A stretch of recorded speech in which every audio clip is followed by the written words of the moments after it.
Alan Filreis has put his modern and contemporary poetry course completely online. The reading material is available on websites. Lectures are webcast. Discussions are conducted by email. Office hours take place in a chat room. Filreis says the innovative format of the class allows him to teach in ways he could not have otherwise. Previously, it would have been very difficult for me to teach the poetry of a contemporary poet and then enable that contemporary poet to be there, in this case, of course, virtually with us. So if I'm teaching a poet who happens to live in California, it would cost a lot of money for me to bring that poet to my campus or to my city for, an hour's class. I'd have to build an entire program out of it, even assuming I had the money. In this way, I can send an email message to the poet and ask, are you willing to enter a chat room? Are you willing to phone in as part of a live webcast?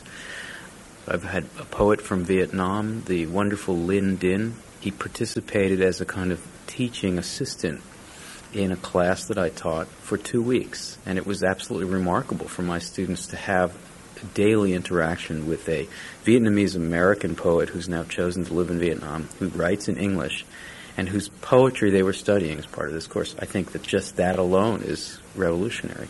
How has this technology affected the teaching of writing, in particular creative writing? Can it have an influence that way?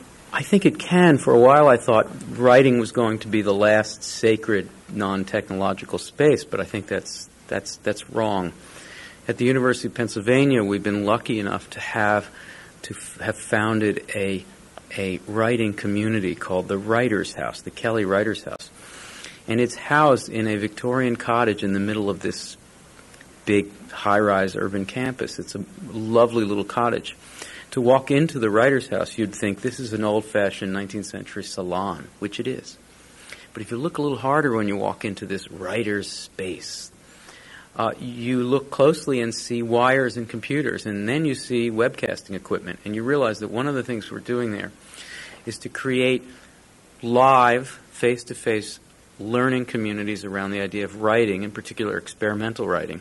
And at the same time, we're beaming out from there our workshops and seminars and programs and roundtables and discussion groups and manuscript swaps so that people not at the site can look in on this intimate cottage, this intimate salon, and see and participate virtually, so that the 10 people in the room are matched by 10 or 15 or maybe 50 people worldwide who are all converging virtually and also for some people actually on this intimate space.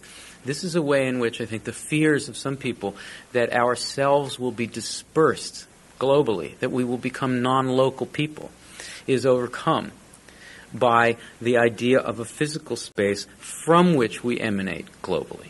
And I think the two in combination are very powerful, and I think that the Writers' House has proven that we can do the two together.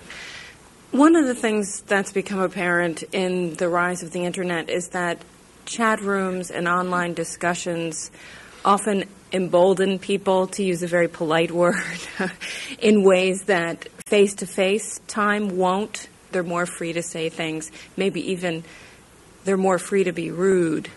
Have you had any problems with that?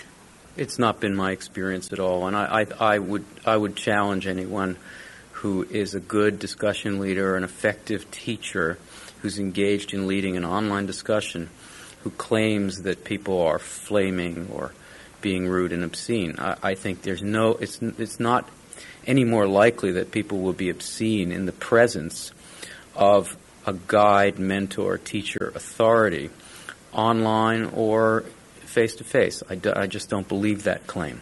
It is true that if you teach a course online and pay no attention to guiding discussion, it's possible that people will get out of control, just as it is possible when you're teaching a class and you walk out and they know you don't care and don't pay attention and you've spent 20 minutes in the bathroom and they're there alone. It's quite likely in that setting that they will become less formal. My students actually are more formal online because they're writing rather than speaking. And when they're writing, they actually think about what their fingers are doing to create the language that's going to stand for them. Isn't it a problem that students don't have the same FaceTime with their peers and with their instructors? Well, it's apples and oranges. When I teach a class where everybody can come to the same time and place, it's a different kind of community. It's a community where people can talk less and look more, where they can use the language less as a means of emoting or giving their subjective response to the material, and they can use their facial expressions more. That's apples. The oranges is another environment in which people are typically not seeing each other's faces, and so they use other means to convey what they think and feel in response to the material. I think it's a bit of a leading question, a bit of a prosecutorial question, as if somehow the online teaching has to be the same as FaceTime teaching. Frankly, I've found situations where FaceTime teaching is distracting. I found that in one of my online courses, the students responded better, more efficiently to the material because they didn't focus so much on me, on my personality, on what I was wearing, on how I was reacting to them. When they made a comment, I sometimes unconsciously would make a funny face, which conveyed somehow that I was either not agreeing with what they were saying or I was thinking about something else, probably the latter, but they thought the former. I don't have any such problem when I'm teaching online. All they have is what I've written to them. English professor Alan Filreis teaches modern and contemporary poetry online from the University of Pennsylvania.